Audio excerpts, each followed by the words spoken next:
Good evening बच्चों। तो आज हम लेकर आए हुए हैं अपने जीएस गुरु ऑफिशियल चैनल पे रेलवे के लिए एक हमने सीरीज शुरू किया है साइंस के लिए। अभी तो साइंस के लिए ही, आगे आपको जीके जीएस के भी सारे इस हिसाब से क्यू आएंगे। और ये आपको जो सेम हो वो एग्जाम में पेपर आए थे, मैंने एएलपी से शुरुआत किया है। एएलपी जो 25 नवंबर 2024 को फर्स्ट शिफ्ट हुआ था वहाँ शुरू करेंगे। इसमें आपको एनटीपीसी जो अभी हाल फिलहाल में एग्जाम हुआ है उसको देखा जाएगा, सारे क्वेश्चन पीवाई के फॉर्म में, जिससे कि आपके आने वाले ग्रुप डी का एग्जाम हो, चाहे आरबी जेई का हो चाहे एनटीपीसी का। कहने का ये मतलब है कि आरआरबी जितने एग्जाम होंगे आपको इसमें पीवाईक्यू तो हम देखेंगे सारे पेपर जो टीसीएस ने भी कंडक्ट कराया एग्जाम, लेकिन इससे संबंधित जितने भी इंपॉर्टेंट फैक्टर उसको भी आपको नोट डाउन करते चलना होगा साथ में। ठीक है, मैंने यहाँ पे दिखा दिया है आरआरबी एलपी ग्रुप डी, लेकिन ये आपको एनटीपीसी और ये एनटीपीसी लिखने से अच्छा है कि मैंने लिख दे रहा है कि आरआरबी में जहाँ जहाँ साइंस पूछे जाएंगे सब में आपको काम आएंगे। आप पूरे वीडियो को जरूर देखिएगा। आज आप इस वीडियो से कुछ ना कुछ जरूर सीख के जाएंगे, क्योंकि आपको पीवाईक्यू केवल नहीं कराएंगे क्वेश्चन वाइज कि बस आए ऑप्शन बताते चलेगा इसका आंसर ये होगा, उससे इंपॉर्टेंट फैक्ट भी बताएंगे जिसको आप नोट डाउन करते चलिएगा। ठीक है, चलिए शुरू करते हैं।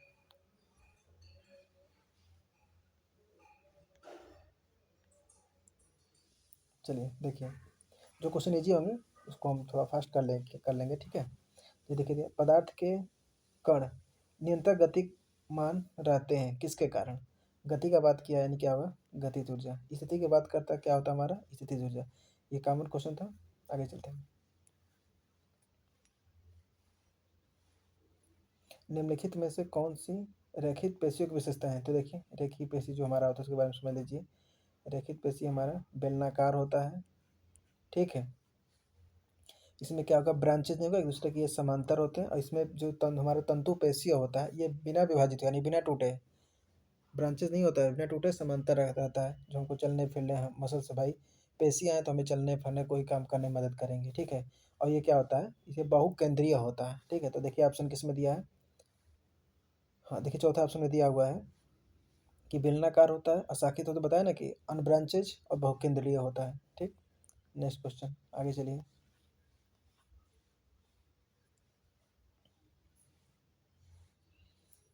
यह 10 केजी द्रव्यमान को 2.5 मीटर पर सेकेंड स्क्वायर के त्वरण से त्वरित करने के लिए आवश्यक बल का मान कितना होगा? मात्रा पूछे। ठीक है, देखिए फॉर्मूला हम जानते हैं क्या होता है। फॉर्मूला हमारा F बराबर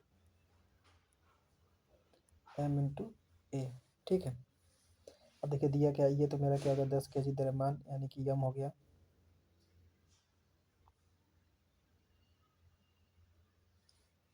सॉरी हट स्लाइड हट गया। F बराबर m इंटू ए।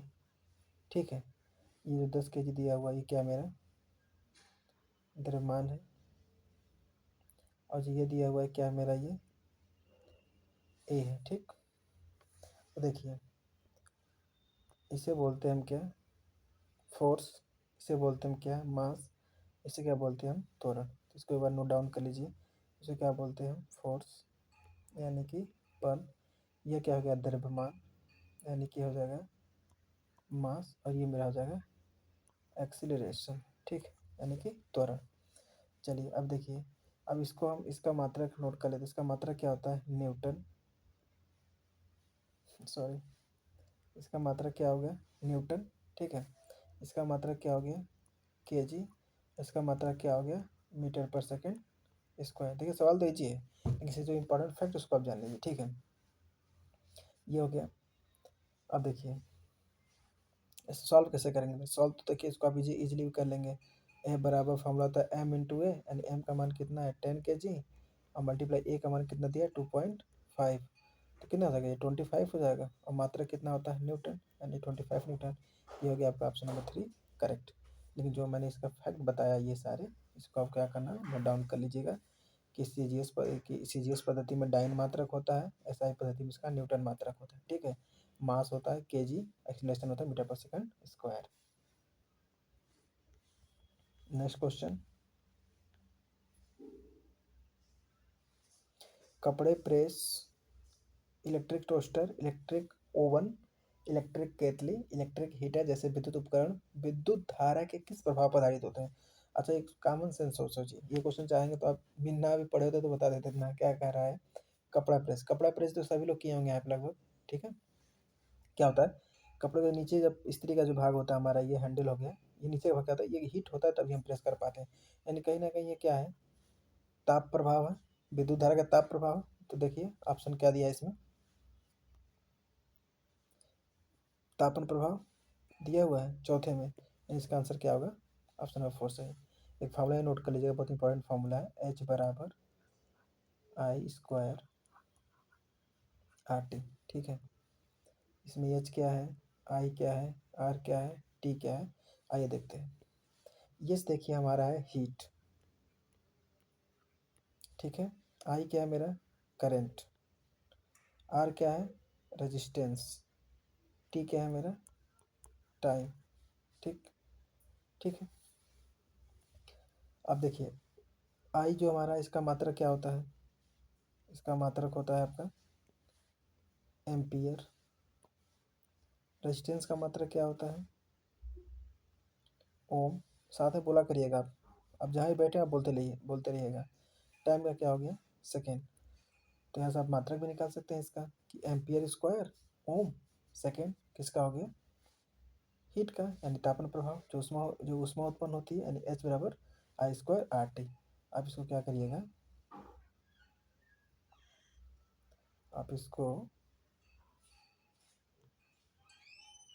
सॉरी नहीं हो पाएगा, इसको हम गोला कर देते हैं, यूज नहीं कर पा रहे हैं, ठीक है चलिए, ठीक है। नेक्स्ट क्वेश्चन पे चलिए।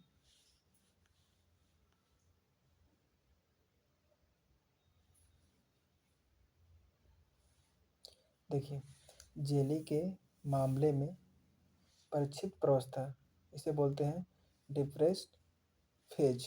क्या होता है, जेली कैसा होता है, जेली देखा होगा, जेम खाने वाले, कोलगेट हो गए हमारे, कैसे हैं, यानी कि बोलेंगे कि हल्का लिक्विड होता है और ठोस भी होता है।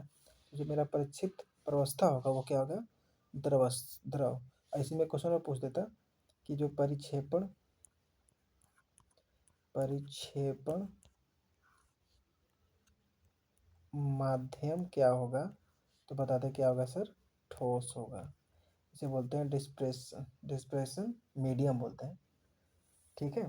तो इंग्लिश देख लीजिएगा, परिक्षेपण माध्यम में ठोस और परिक्षिप्त अवस्था में क्या हो गया मेरा, द्रव। आगे चलिए, जेली इंपॉर्टेंट है, इसको ध्यान दीजिएगा। देखिए सिंपल सा क्वेश्चन, जो मूवी देखेंगे बच्चे तुरंत आंसर कर देंगे, मूवी में देखते रहिए, ऐसे ऐसे केसेस मिल जाते हैं। लक्षण किसके द्वारा प्रभावित हो सकता है, जैसे कि मूवी में देखते हैं ना, कि मतलब बताता है कि ये किसका बच्चा है, तो क्या होता है, डॉक्टर बोला डीएनए करा लो, तो डीएनए होता है, तो किसका, पैतृक डीएनए और मातृ डीएनए। ये क्या कहता है, डीएनए जो होता है वही लक्षण लाता है अपनी आगे आने वाली अगली पीढ़ी में, ठीक है। यानी जैसे कि आप हैं, तो आपके अंदर पापा के डीएनए के और माता के डीएनए के होगा, ठीक है। डीएनए का फुल फॉर्म नोट कर लीजिएगा, होता है D oxy ribose nucleic acid, ठीक है। तो यदि ये पूछ दे क्वेश्चन कि डीएनए में कौन सा एसिड होता है, क्या बोलेंगे, न्यूक्लिक एसिड होता है, ठीक।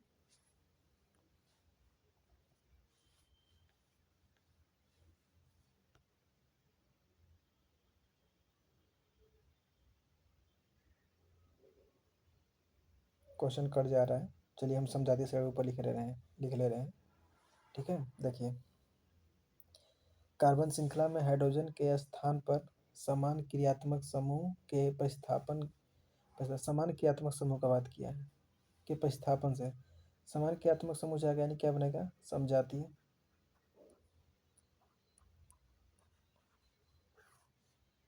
बोला ये समान क्रियात्मक समूह प्रतिस्थापन का समजातीय है, इसमें क्या होता है, CH2 के क्रमागत रूप से ये सब डिस्प्लेसमेंट होते हैं, ठीक है। आंसर क्या होगा, समजातीय स्टडी, ठीक है। नोट करते चलिएगा सारे पॉइंट को। यहाँ देखिए एक इंपॉर्टेंट फैक्ट समझने वाली बात दिया है, कि यदि पृथ्वी और एक सेब जिनके बीच की दूरी x है, ठीक है, के बीच आकर्षण बल F लगता है, तो उसी सेब को 2x दूरी पर कार्य करने वाला बल क्या होगा। देखिए आप सब लोग जानते होंगे कि फार्मूला होता है F बराबर कैपिटल जी m1 m2 अपन r स्क्वायर होता है। ठीक है, अब देखिए गुरुत्वाकर्षण ये क्या है आपका, इसे बोलते हैं गुरुत्वाकर्षण नियतांक, जिसका वैल्यू होता है 6.67 into 10⁻11 newton metre square upon kg square. इसको नोट कर लीजिएगा, ठीक है, इसको नोट कर लीजिएगा। अब देखिए क्या बता रहे हैं, अब देखिए जी का मान ये नियतांक है, यानी ये तो कांस्टेंट है, बता दिया है कि सेब है और पृथ्वी है, ये भी दोनों का क्या होगा, मास हम कांस्टेंट मान लेते हैं यहाँ पे। अब तो क्या हो जाएगा मेरा फॉर्मूला से, जो एफ होगा is inversely proportional R square, यानी डिपेंड किस पे कर रहा है अभी इस क्वेश्चन में, आर के ऊपर। तो पहली बार में कितना दिया, एक्स दिया है, यानी कि एफ जो होगा हमारा 1/x² पर डिपेंड करेगा एक्स। लेकिन फिर यही बोला है कि यदि दूरी को 2x कर दिया जाए, 2x कर दिया जाए, ठीक है, तो यहाँ पे यहाँ ऊपर लिख दे रहे हैं, थोड़ा जगह कम है। चलिए देखिए एफ बराबर क्या हो जाएगा मेरा, ये 2 है यानी 4x² हो जाएगा। तो x था तो x² था, और लेकिन अब एफ एक्स ये x² था, लेकिन जब 2 कर देंगे तो 2x² यानी 2 दूना 4 हो जाएगा, यानी 4, यानी कितना हो जाएगा बल पहले से f/4 हो जाएगा। तो यही कॉन्सेप्ट था, ठीक है। और यहाँ पे सीखने वाली बात सबसे ये है कि आपको जी का वैल्यू याद रखना है, ठीक है। तो एक बार आप जी का वैल्यू आप एक बार याद रखिएगा। जी का वैल्यू कैसे याद करेंगे, नोट करा देते हैं आपको। तो कैपिटल जी होता है, ये होता है 6.67 इंटू 10⁻11 न्यूटन मीटर स्क्वायर हाँ अपान केजी स्क्वायर, ठीक है, इसको आप नोट रखिएगा।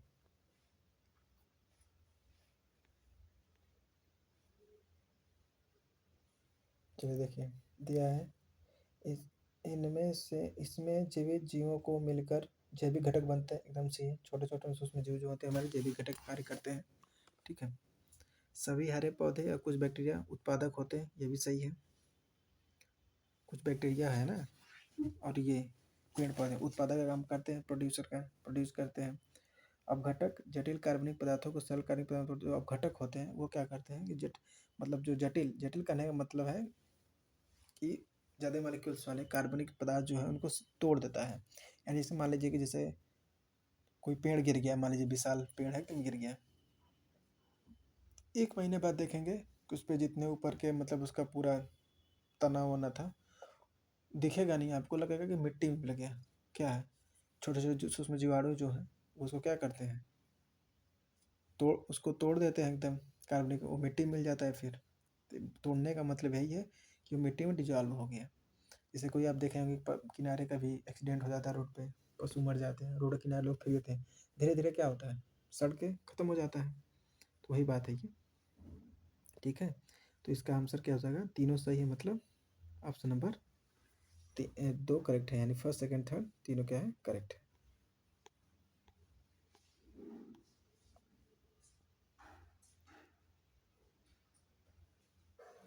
देखिए मस्तिष्क से निकलने वाली कपाल तंत्रिका और मेरुरज्जु से निकलने वाली स्पाइनल तंत्रिकाएं मिलकर क्या बनाती हैं, ये देखिए बनाती हैं परिधीय तंत्रिका तंत्र, इसको याद रखिएगा, इसको बोलते हैं PNS, ठीक है, पेरिफेरल नर्वस सिस्टम। एक रिपीट कर देता हूँ, नोट कर लीजिएगा, पेरिफेरल नर्वस सिस्टम।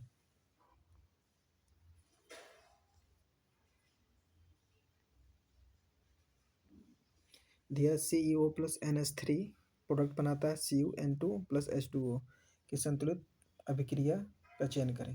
देखिए करना क्या होता है, जैसे कि अभिक्रिया रिएक्शन होता है ना, जैसे मान लीजिए यहाँ पे कॉपर का मेरा एक मॉलिक्यूल है, तो जो इधर प्रोडक्ट बना है इसमें देखें कॉपर का एक मॉलिक्यूल दिया हो, 2 हो तो 2 दिया हो, 3 हो 3 दिया, तो सबका चेक कर लेंगे। तो देखिए इसमें दिया 2 मॉलिक्यूल कॉपर्स दिया है, यहाँ पे 3 है, यानी कि ये संतुलित नहीं है।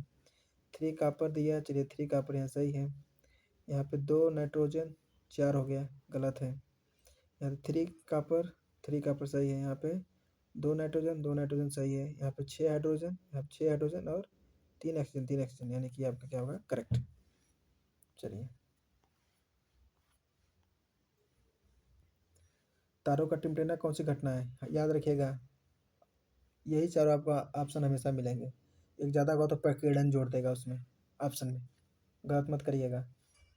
प्रकाश का अपवर्तन, तारों का टिमटिमाना हमेशा पूछता है, याद रखिएगा। प्रकाश का अपवर्तन क्या बोलेगा, लाइट का रिफ्रैक्शन। क्या होगा, तारों का टिमटिमाना, प्रकाश का परावर्तन। नोट करिएगा क्वेश्चन को।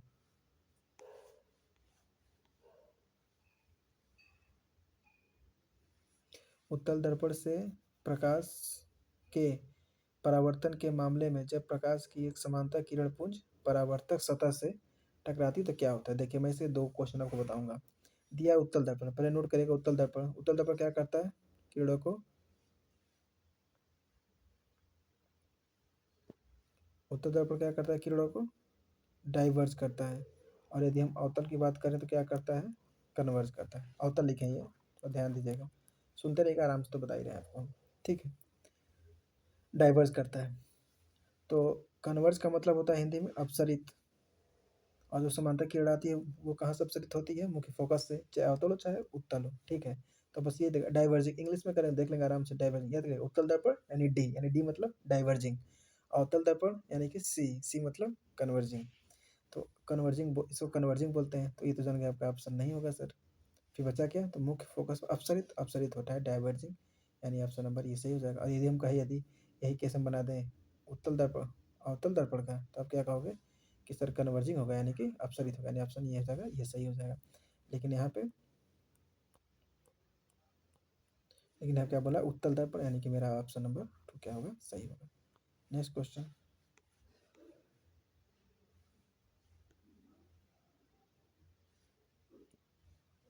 चलिए देखिए कौन सा क्वेश्चन है। एटीपी, एटीपी का फुल फॉर्म नोट कर लीजिएगा, मैं बोल रहा हूँ एडिनो ट्राई फास्फेट, ऊर्जा का, ठीक है। एडिनो ट्राई फास्फेट, ठीक है। इसको बोलते हैं क्या है, ये किसमें होता है, माइटोकॉन्ड्रिया में। नेक्स्ट, कौन सा क्वेश्चन है, एटीपी का उत्पादित संबंधित है। देखिए वही सेम क्वेश्चन रिपीट हो गया, माइटोकॉन्ड्रिया में।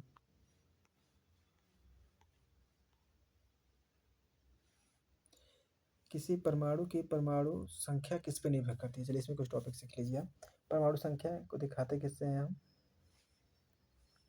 जेड से दिखाते हैं। ये क्या होता है, नंबर ऑफ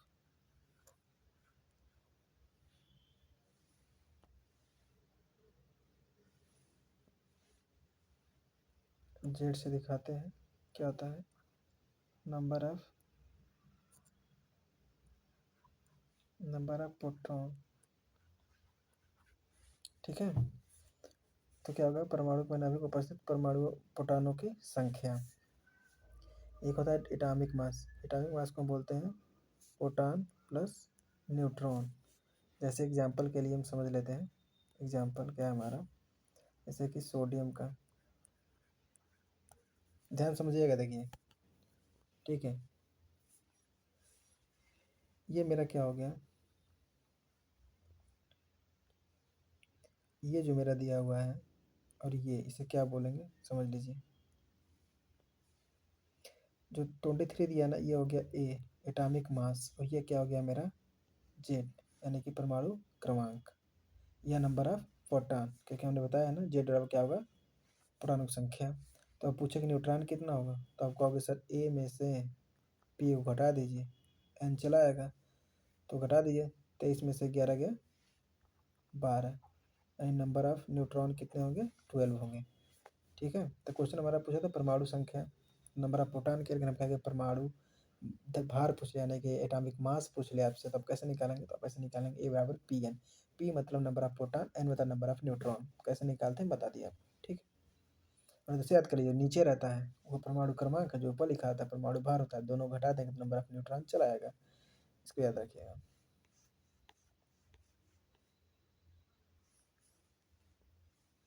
निम्नलिखित में से कौन सा उपकरण विद्युत धारा के चुंबकीय प्रभाव, देखिए उपकरण बोला डिवाइस, अब विद्युत धारा किस, अब सिंपल वे में इसको आप ज़्यादा दिमाग नहीं लगाएंगे, एकदम इजीली वे में समझ लेंगे कैसे।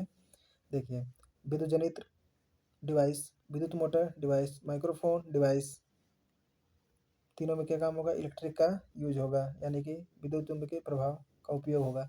लेकिन एक चुंबकीय कंपास में कहाँ होता है, ऐसे रहता है। देखिए यहाँ नॉर्थ, ये साउथ पोल बना रहेगा, इसमें क्या होगा, एरो लगा होगा।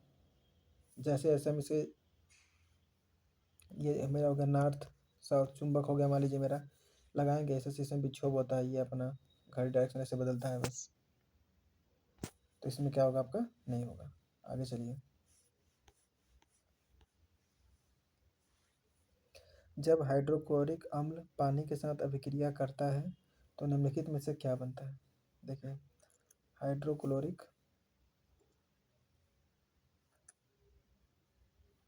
HCl प्लस H2O बनाएगा H3O plus plus Cl minus, यानी ऑप्शन नंबर फर्स्ट करेक्ट होगा। नेक्स्ट चलिए।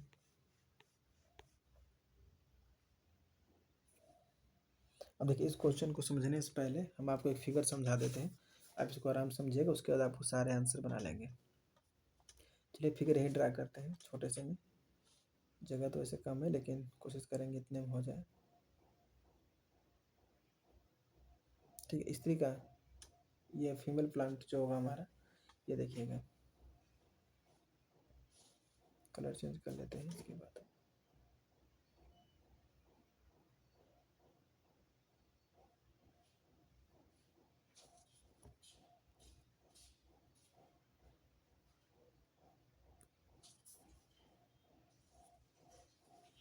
देखिए इसको बोलते हैं स्टिग्मा।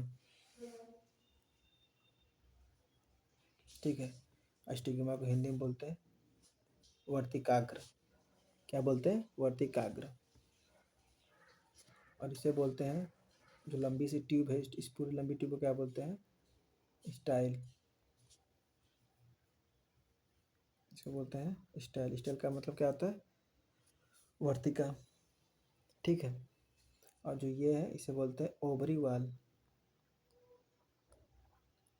फिगर समझ लिएगा, पूरे क्वेश्चन का जवाब आप अपने आप दे दोगे। ओवरी वाल मतलब कि अंडाशय। ठीक है, और जो ये होता है इसे बोलते हैं ओवल, यानी कि बीजांड। इसे क्या बोलते हैं, ओवल, यानी कि इसके स्पेलिंग लिख लीजिए, OVULE, ओविल। फिर क्या बोलते हैं, बीजांड। बीजांड यानी सर क्या बनता है, मेरा सीड से बनता है। अब चलिए अब क्वेश्चन देखिए, आप बना लोगे अपने आप ये। अब देखो दिया, स्त्री केसर का फूला हुआ निचला भाग क्या है, ये फूला हुआ निचला भाग दिख रहा है आपको, ये क्या है, ओवरी वाला, यानी कि अंडाशय, यानी फर्स्ट का सी। ठीक, स्त्री केसर का मध्य लंबा भाग बताया था ना, ये लंबा वाला जो ट्यूब की तरह से क्या बोलते हैं, स्टाइल। स्टाइल मतलब वर्तिकाग्र, यानी कि वर्तिका, वर्तिकाग्र नहीं, वर्तिका। स्त्री केसर, जो स्त्री केसर ये मेरा, इसका अंतिम भाग क्या है, स्टिग्मा, यानी क्या होगा, वर्तिकाग्र। और अंडाशय में होता है, अंडाशय में क्या होता है, ये अंडाशय क्या होता है, इसमें बीजांड होता है, यानी कि ऑप्शन नंबर बी सही। तो देखिए पहले का डी, नहीं पहले का सी, दूसरे का डी, दूसरे का डी, तीसरे का ए, और चौथे का बी। ऑप्शन नंबर फर्स्ट सही होगा। ठीक है, आगे चलिए। ये क्वेश्चन कई बार स्लाइड में लग गया है, कुछ क्वेश्चन छूट गए, उसको हम अगले स्लाइड में जोड़ लेंगे कल। चलिए इसमें आपका आंसर दे देंगे। एटीपी एडिनोट्राइफास्फेट, एडिनोट्राइफास्फेट क्या बोलेंगे, माइटोकॉन्ड्रिया। आगे चलिए, ये आपके सारे क्वेश्चन हो गए। ठीक है, और आपको पिछले मैं फिर से बता दे रहा हूँ एक बार, जो भी बच्चे ALP की तैयारी कर रहे हैं, JEE की तैयारी कर रहे हैं, ग्रुप D की तैयारी कर रहे हैं, या NTPC, या जहाँ भी वन डे एग्जाम में साइंस पूछता है, सबके लिए बेनिफिशियल होगा। ये PYQ बेस्ड क्वेश्चन होंगे, सबके शिफ्ट वाइज पेपर कराए जाएंगे। अभी हाल फिलहाल में NTPC हुआ, अंडर ग्रेजुएट ग्रेजुएट लेवल का, दोनों के साइंस के क्वेश्चन डिस्कस कराए जाएंगे, ग्रुप D के प्रीवियस पेपर और ALP के। लेकिन हाँ, सबसे बड़ी बात होगी इस वीडियो की खास बात क्या है, कि जितने टॉपिक होंगे सबको बाकायदे समझाए जाएंगे। जब इसको नोट्स करते चलेंगे ना, तो आपको कोई पेड वाइज पढ़ने की जरूरत नहीं होगी, क्वेश्चन के थ्रू आपको सारा साइंस रिविजन हो जाएगा। ठीक है, यह सारे क्वेश्चन आप प्रैक्टिस कर लीजिएगा एक बार खुद से भी। तो ये मैंने 25 नवंबर आई थिंक ना, हाँ 25 नवंबर का फर्स्ट शिफ्ट किया हम, ये हमने आपके साथ डिस्कस कर लिया। ठीक है, अभी देखिए रेलवे के लिए सारे एग्जाम के लिए है, loco pilot, group D, NTPC। ठीक है, चलिए इस चैनल को जरूर सपोर्ट करिएगा, GS गुरु ऑफिशियल चैनल। आपको इस पर GS के भी क्वेश्चन मिलेंगे। ठीक है। चलिए, थैंक यू।